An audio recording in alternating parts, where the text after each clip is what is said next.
Hello friends, welcome to exam B. I am Sushil Ragade, ex manager Reserve Bank of India. आप सबको पता है public sector enterprises government of India की बहुत important organisation है। उनका एक सर्वे होता है जो department of public enterprises, ministry of finance, government of India publish करता है। अभी रिसेंटली उसका सर्वे आया है, उसका नंबर है 62। पहले 61 सर्वे इसके हो चुके हैं। उसका नाम है पब्लिक एंटरप्राइजेस सर्वे। तो ये बहुत इंपॉर्टेंट है आरबीआई गेडबी के एग्ज़ाम के लिए, जो हमारा यूपीएससी का एग्ज़ाम जो होता है उसके लिए, आईएफएससी एग्ज़ाम, और जो ईपीएफओ का अभी आपको पता है एपीएफसी एंड ईओएओ का एग्ज़ाम आया है उसके लिए मुझे लगता है इसमें से एटलीस्ट एक क्वेश्चन तो डेफिनेटली बनता है, क्योंकि यह हमारे इंडियन इकोनॉमी के लिए बहुत इंपॉर्टेंट होता है। तो चलो वीडियो यहाँ पे स्टार्ट करते हैं। तो ये देखो, ये रिपोर्ट है, उसका बहुत बड़ा रिपोर्ट है, 270 पेज का रिपोर्ट है। इतना हमें देखने की बिल्कुल ज़रूरत नहीं है। ये टॉपिक इस वीडियो में मैं जितना बताऊंगा, और मैं एक पीडीएफ आपको दूंगा डाउनलोड करने के लिए, उतना अगर आप करेंगे तो बहुत वो मुझे लगता है सफिशिएंट हो जाएगा एग्जाम पर्पस के लिए। Annual report on the performance of the central public sector enterprises, ये है आपका department of public enterprises, ministry of finance, government of India का।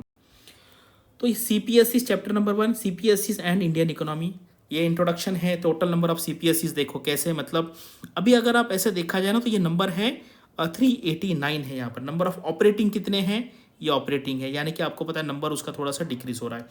सीपीएससी अंडर कंस्ट्रक्शन 95 है। CPSC under closure liquidation on operation 46 है। Number of listed CPSC, listed का मतलब होता है स्टॉक मार्केट पे लिस्टेड, यानी कि बीएससी है, एनएससी, इस पे जिसका लिस्टिंग है वो है। तो ये आपको यहाँ पर देखना है, और ये एज पर एक्ट होता है। मैं आपको बता देता हूँ वो कौन सा एक्ट है।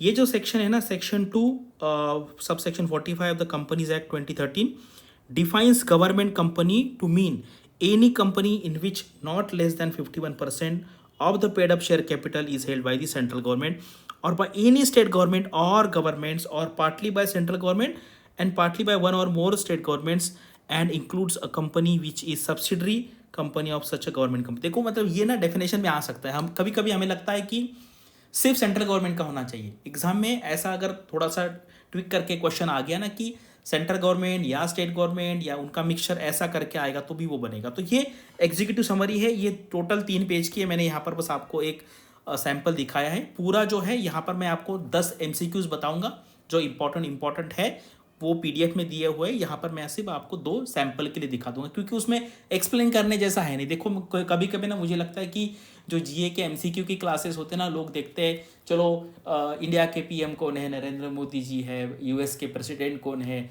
जो बाइडन है। तो ये मतलब मुझे लगता है ना, ये किसी को बताने की ज़रूरत नहीं है। ये मैक्सिमम चीज़ें ना हम पढ़ के देख सकते हैं। इसलिए मैं इसमें ना ज़्यादा टाइम नहीं देना चाहता, क्योंकि ये पढ़ने से हो जाएगा और बस 5-10 मिनट ही लगेंगे आपको। लेकिन ये समरी जो है वो थोड़ा सा आपको डिटेल में देखना पड़ेगा, ठीक है। तो इंपॉर्टेंट क्वेश्चन है, और मैंने पूरा देखा ना, मैक्सिमम मुझे मतलब जितने भी बना पाए ना, मैक्सिमम 10 ही क्वेश्चन ही बने। तो इसका पीडीएफ है, आप पीडीएफ वहाँ से डाउनलोड कीजिए, वो जो समरी है 3 पेज की वो भी पढ़ लीजिए। और देखो इसको क्या करना है ना, आपको सिर्फ ऐसा मत देखिए कि एमसीक्यू में यूज़ करना है। आपको इसको अच्छी तरीके से डिस्क्रिप्टिव जो एग्ज़ाम होती है, जैसे आरबीआई है, नाबार्ड है, या बाकी कोई भी रेगुलेटरी बॉडी एग्ज़ाम है, उसमें जो आपका इंग्लिश का पेपर आता है वहाँ पे भी आप इसका एग्जाम्पल दे सकते हैं।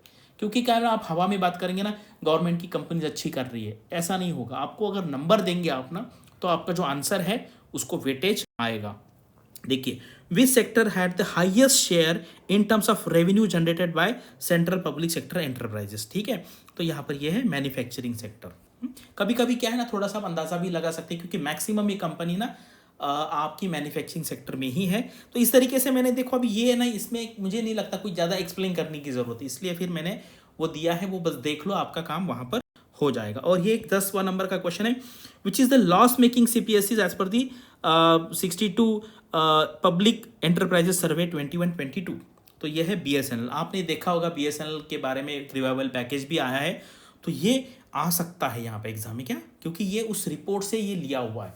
तो ये 10 क्वेश्चन है और वो 3 पेज का समरी है, वो समरी आप देख लीजिए। और ये हमारे डिफरेंट एग्जाम के जेन्युइन सिलेक्शन है, जो टाइम्स ऑफ इंडिया के फ्रंट पेज पे हमने पब्लिश किए हुए हैं।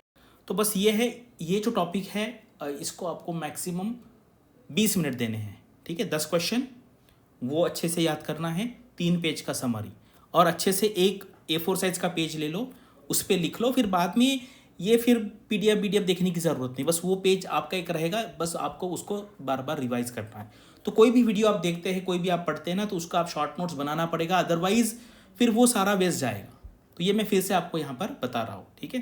Thank you for watching this video and all the best for your studies and upcoming examinations.